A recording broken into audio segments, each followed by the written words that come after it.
नवसंजीवनी मिळाली असं मी म्हणालो काँग्रेसला. कदाचित वर्षभरापूर्वी कोणी असं म्हटलं असतं की महाराष्ट्रात इतका जोरदार परफॉर्मन्स असेल काँग्रेसचा आणि Congress will emerge as a single largest party, तर हे अनेकांना तेव्हा कदाचित पॉलिटिकल पंडिट्सला खरं नसतं वाटलं. पण आज फक्त युती आघाडीमध्येच नाही तर इतका स्ट्रॉंग परफॉर्मन्स राहिला आहे की महाराष्ट्रात काँग्रेसचं एकेकाळी बालेकिल्ला म्हणायचं काँग्रेसचा महाराष्ट्र, तर ती स्थितीकडे काँग्रेस मजबूत अशी होत चालली आहे. काय बदललं साधारणपणे वर्षभरात महाराष्ट्रात? मला वाटतं 2 कारणं मला प्रामुख्यानं यावेळेला विशद करावीशी वाटतात. पहिला की यावेळेला विरोधी पक्षाच्या मताचं विभाजन झालं नाही किंवा फार कमी झालं. इंडिया आघाडीच्या स्थापनेमुळं ज्या कारणामुळं भारतीय जनता पक्षाला 2014 आणि 19मध्ये फायदा झाला, 31% मतं भारतीय जनता पक्षाला मिळाली होती, 37% मिळाली होती 19मध्ये.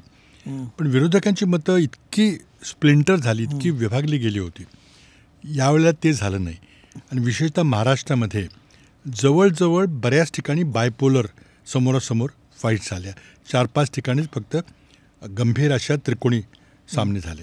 हुकुमशाहीच्या दृष्टीनं वाटचाल चाललेली आहे हे सगळ्यांना माहिती आहे. आणि त्यामध्ये आम्हाला आयता मुद्दा मिळाला, तो लोकांनी हातात घेतला. मी नेहमी म्हणत होतो, मी मुलाखती दिल्या होत्या की ही निवडणूक लोकांनी हातात घेतलेली आहे. मोदींनी ज्या प्रकारे मायनॉरिटी मुस्लिम समाजाला प्रताडित केलं, इतक्या खालच्या पातळीला जाऊन त्यांनी प्रचार केला, त्यामुळे ते सगळी मायनॉरिटी मतं कन्सॉलिडेट झाली. एका बाजूला संविधान बचावमुळं दलित मतं बऱ्यापैकी कन्सॉलिडेट झाली, मुस्लिम मतं कन्सॉलिडेट झाली.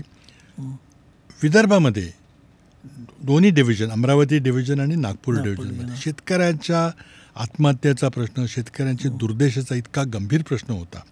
बेरोजगारीचा प्रश्न आहे, महागाईचा प्रश्न आहे. आणि बेरोजगारी असेल, महागाई असेल, शेतकऱ्याची दुर्दशा असेल, याला मोदींचे आर्थिक धोरणं जबाबदार आहेत, हे लोकांच्या मनामध्ये स्पष्टपणे झालं. संविधान बचाव आणि अर्थव्यवस्था याचा राग सगळा मोदींच्यावर निघाला. आमचं तर आम्ही निवडणुकीत प्रचार हेच करत होतो की हा मोदी शेतकऱ्यांच्यावर सूड घेत आहेत, कारण शेतकऱ्यांनी आंदोलन करून त्यांना त्यांचे 3 कायदे मागं घ्यायला लावले आणि म्हणून माफी मागायला लावली मोदींना. त्याचा सूड घेतात मोदी आता.